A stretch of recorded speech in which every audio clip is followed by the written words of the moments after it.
Bismillahirrahmanirrahim. Ahmadu man istafa ibadihi man syaa bil wilayah wa khassasahu bi hamdi asrarihi wa jadabahu minhu ilayhi bisabiqil inayah wa ashkuruhu anna manna alayna bil imani bima ja'at bihi anbiya'uhu min asrarihir rabbaniyah ووفقنا لمتابعة سنتهم البهية السنية وأصلي وأسلم على من سجد له الملك وهو في ظهر أبيه السوري وعلى آله وصحبه وتابعيهم من كل على سبيل النور وبعد. Kemudian daripada itu maka berkatalah Syekh Siddiq Al-Madani, Khalifah Sayyidi Syekh Muhammad Samman radhiyallahu anhu, hai segala saudara, manakala aku dengar dan aku lihat akan riwayat guruku daripada hadis Nabi sallallahu alaihi wasallam bermula membaca manaqib auliya Allah itu diturunkan oleh Allah beberapa rahmat atas orang yang membaca dan orang yang hadir mendengarkannya serta diiktifatkannya dengan yakin hatinya.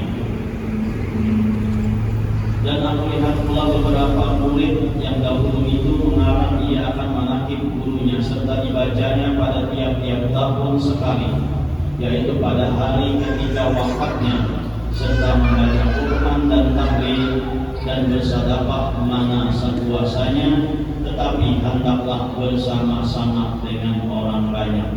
Maka tatkala aku dengar yang demikian itu, yakni riwayat yang tersebut itu, maka sukalah hatiku mengerjakan seperti yang demikian itu atas sekedar pahamku yang bebal ini, serta aku himpunkan akan setengah karamat guruku, yaitu Sayyidi Syekh Muhammad Samman radhiyallahu anhu, ahli syariah wal tariqah wal haqiqah, yaitu kutub di dalam negeri Madinatul Rasul.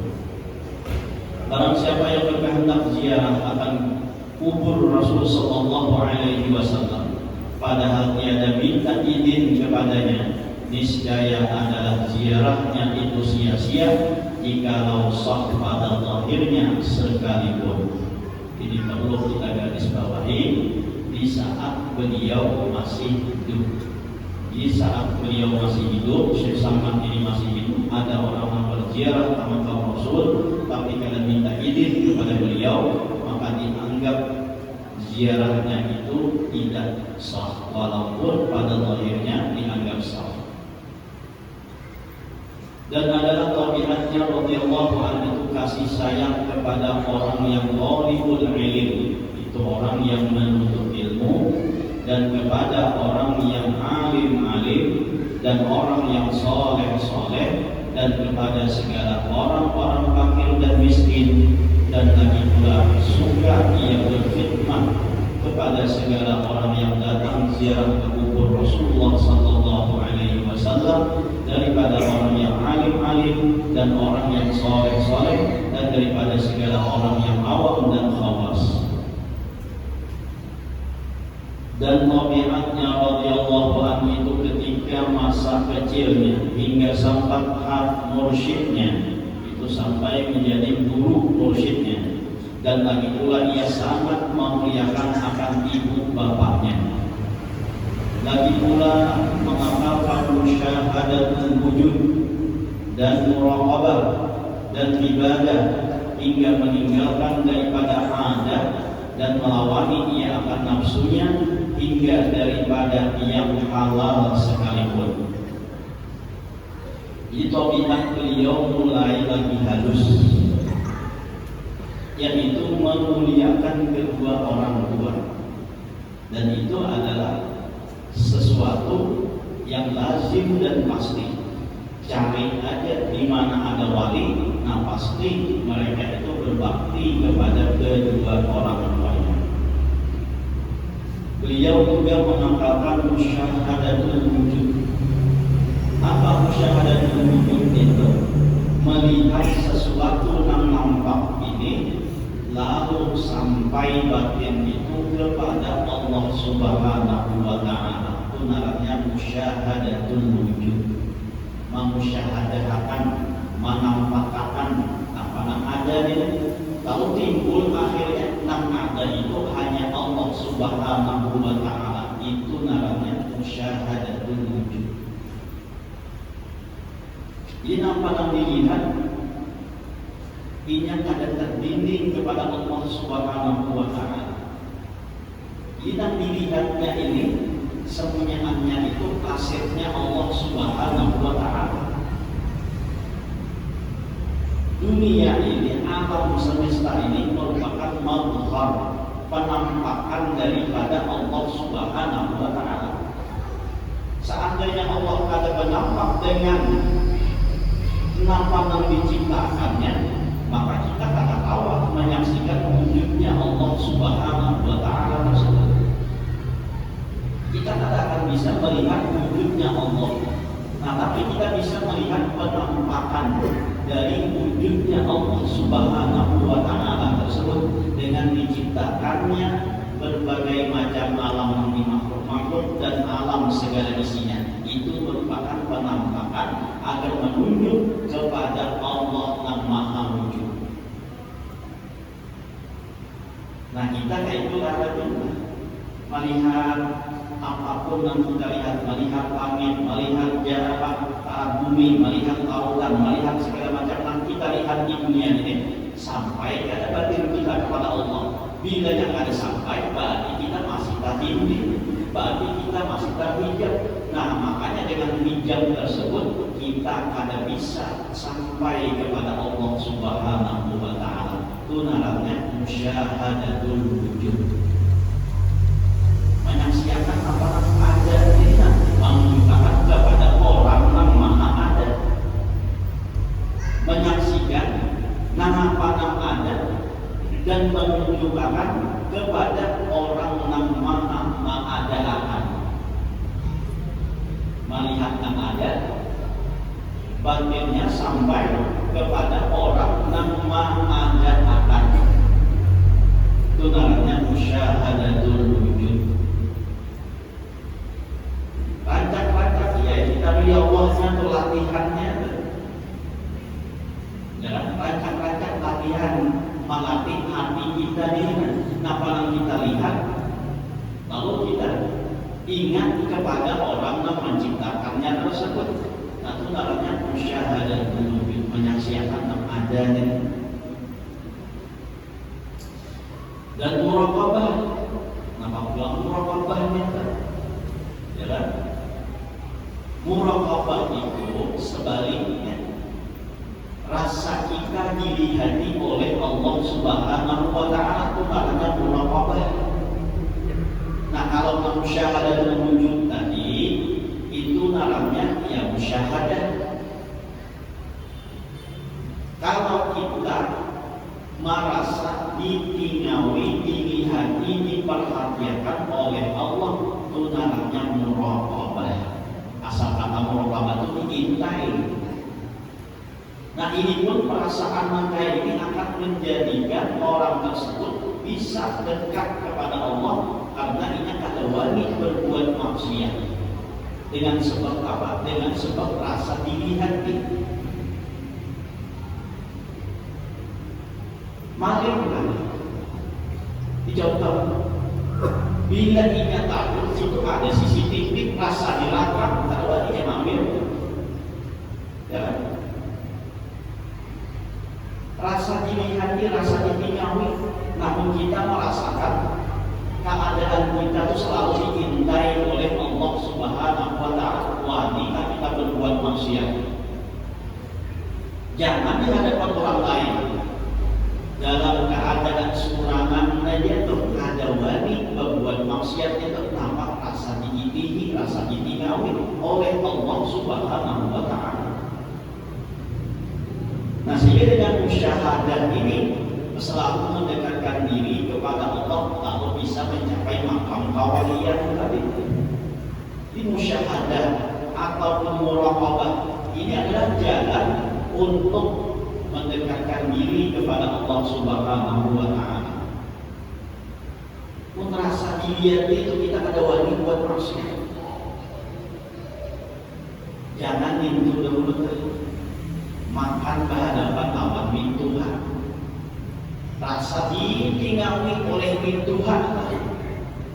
Rasa ditinggawi. Makan nasi minang nang makan nenek. Baik banget kelakuan makannya Pak. Nah makan sambil suapan. Ya tak juga suapan ya. Tapi suapannya kadang-kadang halus-halus. Kenapa? Rasa ditinggawi min Tuhan. Ada wadi, mama ambil di waktu panggalannya di hadapan kita. Kenapa? Rasa dicanani oleh min Tuhan. Ada wadi, akhirnya apa? Aktif makannya. Jangan aktif ada wadi makan sambil begal-begal. Mangkana diambil di Tuhan manciling makan. Ada di mana dia kan ada wadi. Kayak itulah kita hidup ini merasakan ditinggawi, diperhatikan, diintai oleh Allah Subhanahu wa Ta'ala, maka kita pun akan berbuat baik. Ada wani berbuat maksiat. Itu namanya muraqabah. Ditambah ulang ibadah, langkah musyahadah, muraqabah, tambah ulang ibadah. Cucuk aja orang jadi wali kok yang kayak itu perjalanannya. Mau kita lawan Allah itu dia ada tangkus pandangan. Rancang ada ingat lawan Allah Ta'ala. Jangan di luar sembahyang dan dalam sembahyang ya. Rancang ada ingat lawan Allah Ta'ala. Jujur aja kita ini. Jangan di luar sembahyang tuh. Dan dalam sembahyang yang nyata-nyata kita disuruh untuk ingat lawan Allah Ta'ala. Dia tidak ingat. Aqimis sholat dari dzikri. Dirikan sholat itu untuk mengingat aku. Nah, untuk mengingat itu sholat itu dahulu dari awal sholat itu kita ingat. Lalu ingat ini terbawa karena di luar daripada sembahyang tadi. Seharusnya kayak itu. Ini kata yang di luar tadi. Nah kita ajak pada ingat tadi kita bawa juga dalam sembahyang. Kita balik ke depan dipahami oleh nantinya. Seharusnya kita dalam sembahyang itu dahulu memfokuskan ingat lawan Allah, melatih hati kita agar kontak dengan Allah Subhanahu wa Ta'ala. Setelah kita kontak lawan Allah Ta'ala, nah maka kelakuan kita ingat ini kita bawa-bawa di luar dalam sembahyang, di luar sembahyang. Sehingga di luar sembahyang pun kita tetap ingat lawan Allah Subhanahu wa Ta'ala. Nah, itulah kita. Atau malah sebaliknya, dan di luar sembahyang dan kita ngajak pada ingat lawan Allah Ta'ala, lalu kan kada ingat diri, kita bawa-bawa juga dalam sembahyang. Ia sembahyang Allahu Akbar. Di hari kita kemudian di waktu ada tapi kan, misalnya nama cari imam misalnya kan.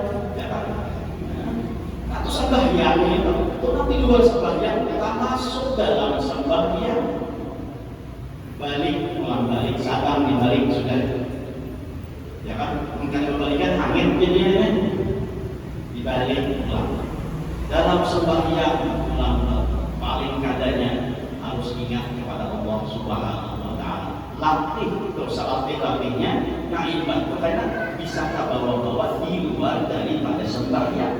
Dibalik pulang berjamaah kayak itu aja yang di luar sembahyang tak bawa ke dalam sembahyang. Iya tuh sembahyang itu menghayal gitu. Sehingga jangan ingat lawan Tuhan, lawan rakaat saja kali ingat. Oh, lawan rakaat saja kali ingat. Untung pulang Allah itu maha maaf. Nah, maafnya Allah pun kada ingat itu awalnya ditambah dalam sujud sahwi. Jangan ada tambahannya. Ayo sembahyang itu bisa berulang-ulang sembahyangnya. Kenapa? Karena rancak kada ingat lawan Allah Taala tadi rancak kada ingat lawan rakaatnya, lawan sunat-sunat apanya sehingga disuruh untuk menambah dengan sujud sahwi. Jadi ingat kepada Allah Subhanahu wa Ta'ala. Sampai-sampai bukan hanya itu aja telah meninggalkan daripada adat melawani nafsunya hingga daripada yang halal sekalipun. Di melawan nafsu meninggalkan adat kebiasaan sekalipun itu nggak halal. Kayak apa contohnya itu banget. Melawani adat, melawani kebiasaan. Kami duduk-duduk itu sambil berpandit-pandit biasa aja kan. Ada menghibah nama-nama ketertawaan ditinggalkan gitu. Melawani hawa nafsunya. Kalau nafsu senang dengan itu lalu dilawani. Bahwa baca sholawat, baca Al-Quran, baca tasbih, baca zikir. Nah itu artinya melawani daripada adat, ya kan? Melawani nafsu, atau meninggalkan adat, melawani hawa nafsu. Sekalipun halal tak boleh bergawe kayak apa itu, tapi itu disenangi hawa nafsu ditinggalkan, walaupun itu boleh. Nah, itu perjalanan orang terusnya diwali. Jadi kita membaca mahafid ini bukan hanya sekadar membaca, hanya sekadar mendengar, tapi hendaknya juga kita ada keinginan untuk menulis dan menghindari apa yang mereka lakukan tersebut. Dan tiadalah tidur pada ketika malam hari melainkan sedikit dua. Napa jadi kada guring? Napa jadi begadang? Karena beribadah di waktu malam tersebut. Pun kita kada guring juga, pun kita begadang juga, tapi begadangnya kada beribadah. Begadang pada tanah malam, tetapi yang digawe ya kan? Kalau ujar kawan, kenapa nanti gawe? Ya mungkin hanya baca Yasin buruk, padahal Yasin buruk kan itu, ya kan? Itu beribadah waktu malam. Jadi malam sedikit tidur untuk apa? Untuk beribadah. Dan apabila ia diberi bantal oleh orang tuanya, ketika hendak tidur, maka belum kesal ia seperti orang sakit. Nah, mereka harus juga lain-lain cukup ramai. Diberi bantal itu pada nyaman. Kayak orang garing bangun balik. Pun kita bantal sudah berguling, nggak ada, yang ada guling juga. Karena kalau guling itu ada langkah dulu, ada bantal, ada gulingnya pulang. Ya kan? Jadi orang terkait nyaman bangunnya. Kamu sudah guling bantal, guling pulang tambah. Apa namanya kasur spray pulang. Nggak bisa lihat bangunnya, bisa jam 8-nya bangun. Nah jadi mereka ini orang-orang seperti ini mulai dari halus sudah ada perbedaan.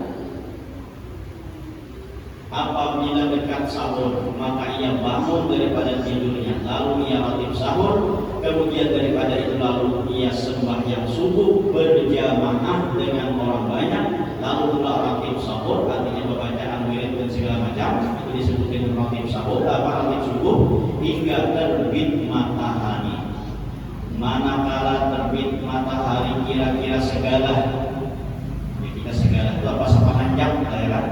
Maka bangkitlah ia sembahyang sunat isyraq 2 rakaat. Dan apabila sampai seperempat hari maka bangkitlah ia sembahyang sunat duha sebanyak-banyaknya 12 rakaat, dan yang terafdal itu 8 rakaat. Dan lagi pula radhiyallahu anhu itu membanyakkan puasa sunnah dan membanyakkan riyadhah. Artinya riyadhah itu latihan kalian, melatih hawa nafsu untuk ditundukkan, atau namanya riyadhah. Jadi melatih diri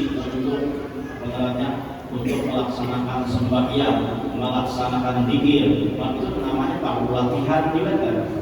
Dan menjauhi daripada lezat dunia hingga daripada yang halal sekalipun. Nah, jadi karena mau berpuas-puas di dalam dunia, beliau meninggalkan dunia tersebut walaupun itu halal bagi beliau. Maka yang tersebut itu adalah halnya di masa kecil, yakni sebelum baliknya. Pada masa itulah ia disuruh oleh orang tuanya masuk ke dalam siwak, yakni tempat makan makanan, karena ia diberi makan oleh orang tuanya. Manakala selesai daripada makannya, dilihat oleh orang tuanya tempat makan itu seolah-olah tiada dimakannya. Kemudian daripada itu pergilah orang tuanya kepada gurunya membaca Al-Quran di waktu kecil, lalu dikabarkan oleh orang tuanya daripada hal ehwal anaknya tersebut. Maka dijawab oleh gurunya, janganlah engkau takut akan anakmu itu, tiada syak dan ragu lagi bahwasanya ia adalah wali Allah. Dan tiada khilaf lagi antara segala ulama. Dan apabila radhiyallahu anhu melihat akan orang tuanya memakai pakaian yang indah-indah atau memakai pakaian yang ditegah oleh hukum syarak, maka dikatanya kepada orang tuanya, wahai orang tuaku, ia adalah suka Tuhan kita kepada orang yang bersuka-suka di dalam dunia ini. Demikianlah hal ehwalnya di masa kecil, yakni sebelum baliknya. Syahdan adalah halnya Tuan Syekh Muhammad Saman itu selalu di dalam zikrullah siang dan malam. Dan ia suka uzlah, artinya menjauhi daripada bercampur dengan manusia, dan masuk khalwat dan melazimkan ziarah ke Baqi', yakni tempat kuburan segala istri Nabi Muhammad SAW di dalam negeri Madinah Rasul, serta hampir dengan masjidnya pada tiap hari, lalu berzikir dan membaca Quran di tempat itu. Dan adalah halnya radhiyallahu anhu pada ketika bidayahnya atau permulaan dia menjalani akan jalan tariqah dan haqiqah, ia memakai pakaian yang indah-indah. Kemudian datanglah Syekh Abdul Qadir Al-Jilani membawa baju jubah putih, padahal Syekh Muhammad Saman dalam khalwatnya. Maka dipakaikanlah oleh Syekh Abdul Qadir Al-Jilani akan baju jubah itu kepada Syekh Muhammad Saman Al-Madani. Maka cukuplah Syekh Muhammad Saman dengan baju jubah putih itu hingga sekarang. Dan kelakuan Syekh Muhammad Saman pada ketika itu, ia menyembunyikan akan ilmunya dan amalnya, hingga datang kepadanya perintah dari Hadratul Rasul menyuruh untuk menzahirkan akan ilmunya dan amalnya di dalam negeri Madinah Rasul seperti kezahiran matahari pada ketika tengah hari. Kemudian datanglah beberapa orang daripada beberapa negeri sebab mendengar kabar tentang Syekh Muhammad Saman di dalam negeri Madinah Rasul. Maka sekalian orang yang datang dari berbagai negeri itu mengambil tariqah kepadanya. Nah, termasuk adalah Datuk Kalambayang mengambil tariqah kepadanya, dan orang yang datang kepadanya daripada raja-raja dan orang-orang kaya memberi hadiah kepadanya seperti emas dan perak dan yang lainnya. Manakala datang kiriman itu, maka dibagikannya kepada segala fakir dan miskin hingga habis tiada lagi tertinggal di dalam tangannya.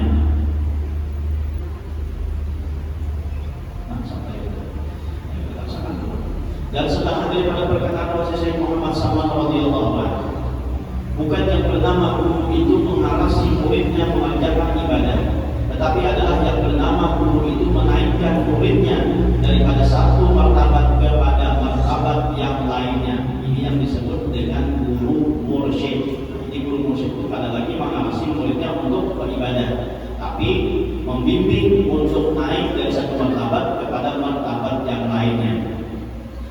Dan daripada kasih kepada dunia yang asalnya murid ini cinta kepada dunia, kepada bencinya, dan daripada jahilnya kepada mengetahui, dan daripada tamaknya kepada qanaahnya, yakni kepada cukupnya, dan daripada segannya kepada mengerjakan ibadah dan kepada senangnya. Itu namanya guru tariqah atau guru mursyid yang membimbing muridnya darinya asalnya cinta awan dunia menjadi senang dengan akhirat, benci terhadap dunia tersebut. Nah, asalnya tamak awan dunia menjadi qanaah dan seterusnya.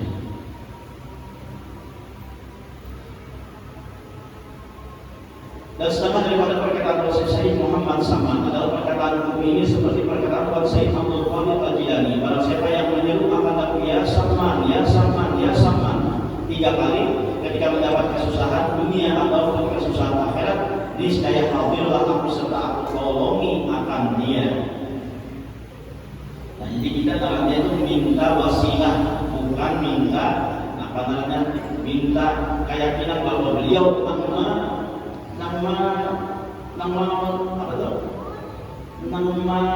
melulusakan bukan beliau, tapi kita hanya berwasilah dengan beliau.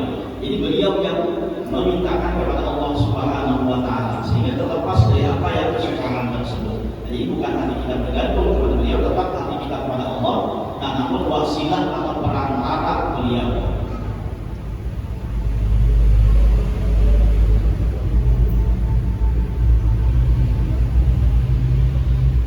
Syahdan adalah nama Syekh Muhammad Saman itu daripada Lauhul Mahfuz, dan setengah daripada Wazir Mahdi menyebutkan yang demikian itu di dalam kitab Tabaqat bagi Syekh Ahmad Asy-Syadrubi. Maka lihatlah di dalam kitab Tabaqatnya itu. Dan setengah daripada keramat Syekh Muhammad Saman yang dikabarkan oleh Mufrad bin Abdul Mu'in. Mufrad bin Abdul Mu'in dengan katanya, ketika aku berlayar ke negeri Hijaz, manakala aku sampai di tepi laut, aku lihat mega sangat hitam, kemudian turunlah angin topan hingga kapalku hampir karam. Maka aku sangat takut, sehabis-habis takut, maka aku berdiri di haluan kapalku, lalu aku berteriak sehabis-habis suaraku, ya Saman, ya Saman, ya Saman 3 kali, ya Mahdi. Maka tiba-tiba aku lihat ada 2 orang berjalan di atas air, datang ke kapalku, seorang memegang sebelah kanan dan seorang memegang sebelah kiri. Kemudian berhentilah angin tumpahan itu dengan berkat 2 orang itu, serta sampailah aku ke negeri itu dengan selamat. Nah, itu tadi yang dikatakan ya Saman, ya Saman, ya Saman, sehingga beliau datang untuk memberikan pertolongan. Dan setengah daripada keramat posisi Syekh Muhammad Saman adalah yang dikabarkan oleh Muhammad Shalih Asy'ab Al-Madani. Ketika aku dimakan musyawarah perempuanku atau biniku hendak beranak, dengan sangat susahnya dan hatiku sangat khawatir. Kemudian setelah habis ikhtiarku, jadi sudah berikhtiar macam-macam, nah baru berwasilah kepada Tuan Syekh Muhammad Saman. Aku baca Fatihah, aku hadiahkan kepada Tuan Syekh Muhammad Saman hingga dan keselamatan, sehingga sampai kepada ini tawasulnya tadi itu sampai kepada wajah Nabi kulli faraja wa kulli hammin wa balaghin makhraja. Setelah aku hendak membaca lagi, tiba-tiba aku lihat Tuan Syekh Muhammad Saman hadir di hadapanku dan berkata kepada aku, ulangi olehku beberapa kali. Maka aku ulangilah bacaan itu, dan beranaklah perempuanku dengan mudah berkat karamat Tuan Syekh Muhammad Saman. Jadi ada beberapa macam lagi dan beberapa yang disebutkan di sini daripada karamat beliau. Tapi menghadap lebih jauh tadi dalam kitab Tabaqatnya.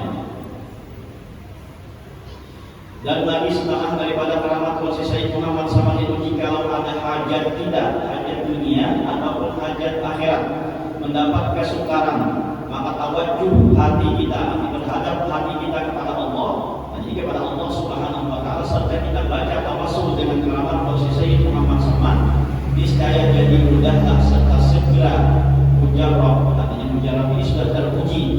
Adapun syarat kita hendak mendapatkan suatu karamat daripada aulia Allah itu 2 syaratnya. Pertama, hati kita harus yakin bahwasanya orang itu adalah wali Allah sekali-kali tiada syak padanya. Yang kedua, jangan mungkir kita kepada kewaliannya. Jikalau ada pekerjaan yang itu bertentangan pada zahirnya sekalipun, janganlah mungkir etikat kita kepadanya. Nah, jadi dua syarat itu yakin. Nah, kedua kita ada mengiktiraf bahwa perbuatan wali Allah tersebut. Dan jikalau dua syarat ini tidak ada, maka tidak akan memperoleh sesuatu keramat daripadanya. Jika ada dalam dua ini, maka tidak akan memperoleh suatu keramat daripada wali tersebut, sekalipun berkhidmat kepadanya 100 tahun. Syahadat Tuan Sayyid Muhammad Saman itu dilahirkan pada tahun 1132 daripada hijrah Nabi SAW di dalam negeri Madinah Rasul, dan diwafatkan radhiyallahu anhu itu pada tahun 1189 dari hijrah Nabi SAW, hari Arba 2 Dzulhijjah. Nah, kalau malam ini 1 Dzulhijjah, malam Arba 1 Dzulhijjah, dan beliau wafat pada hari Arba 2 Dzulhijjah al-Mubarakah, dan dimakamkan di Baqi berhampiran dengan perkuburan segala istri Rasul sallallahu alaihi wasallam. Ini suatu faedah. Barang siapa yang melazimkan membaca manaqib Tuan Sayyid Muhammad Saman ini pada tiap-tiap tahun sekali, serta bersama-sama orang banyak, dan membaca Al-Quran serta bertahlil dan bersedekah sekedar kemampuan, kemudian dihadiahkan pahalanya kepada Tuan Sayyid Muhammad Saman, apalagi jika dikerjakan pada hari wafatnya, niscaya Allah akan meluaskan rezekinya yang halal, dan dari Allah akan menyampaikan segala hajatnya min umurid dunia wal akhirah. Amin ya rabbal alamin. Mudah-mudahan dengan berkat kita berkumpul membaca manaqib Saman ini diberi diampunkan segala dosa kita, dosa kedua orang tua kita, dosa guru kita, dan dosa kaum muslimin wal muslimat. Mudah-mudahan dipanjangkan umur, disihatkan badan, dilapangkan segala urusan, dimakmurkan dan segala hajat dan permohonan. Semoga kita dimandikan dalam keadaan iman wal Islam, masuk surga bersama Rasulullah sallallahu alaihi wasallam. Amin ya rabbal alamin. Minta halal, minta maaf, minta khair dunia akhirat. Ala hadhihi niyyah wa kulli niyyatin shalihah wa ala ma nawaitu salih.